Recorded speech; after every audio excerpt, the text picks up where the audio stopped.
बिस्मिल्लाहिर्रहमानिर्रहीम। कल पीटीआई के वर्कर की जानिब से जो मस्जिद नबवी में हुल्लड़बाजी की गई, नारे लगाए गए, मस्जिद नबवी की तौहीन की गई, मस्जिद नबवी के तुक़द्दस को पामाल किया गया। उसके बाद सऊदी हुकूमत ने मस्जिद नबवी को पूरी उम्मत मुसलमा के मुसलमानों के लिए बंद कर दिया है।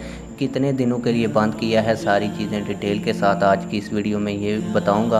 और इसके बाद आप लोगों को ये भी बताऊंगा कि शेख रशीद साहब के भतीजे भी इस सारे वाक़े में मुलव्वस निकले, उनकी वीडियो भी आप लोगों को दिखाऊंगा। और आप लोगों को ये भी बताता चलूँ कि शेख रशीद साहब के भतीजे पीटीआई के एमएनए भी हैं, तो आप लोगों को उनकी वीडियो भी दिखाता हूँ। इससे पहले आप लोगों को बताता चलूँ कि सऊदी हुकूमत ने जो कल हुल्लड़बाजी पीटीआई कारकुनान की जानिब से की गई, इस वजह से पूरी उम्मत मुसलमा के लिए तकरीबन 5 दिन के लिए मस्जिद नबवी शरीफ को और मुआजा शरीफ को बंद कर दिया है।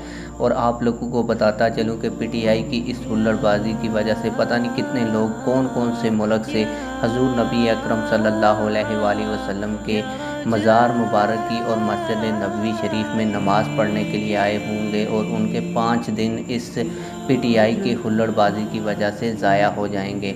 तो आप लोगों को ये भी बताता चलूँ कि जो पीटीआई के एमएनए भी हैं और शेख रशीद साहब के शेख रफ़ीक साहब, उनके जो भतीजे हैं, वो भी इसमें मुलव्वस थे। उनका फातिहाना अंदाज़ आप लोग खुद वीडियो में देख लें। आइए मैं आप लोगों को शेख रशीद के भतीजे की वीडियो भी दिखा देता हूँ। मगरिब की अज़ान के बाद रोज़ा खुला और जिस तरीके से ये जो इम्पोर्टेड हुकूमत के लोग यहाँ पर आए थे और पाकिस्तानी अवाम ने जिस तरीके से उनको भागने पर यहाँ पर मजबूर किया, ये इमरान खान की फतह है कि कल ये खाना काबा में जाएंगे, वहाँ पर भी इनके खिलाफ नारे बजेंगे और लोग इनको लाइक नहीं करते। लोगों का एक ही मुतालबा है कि इमरान खान को दोबारा 2 तारीख सीरियस से आना चाहिए।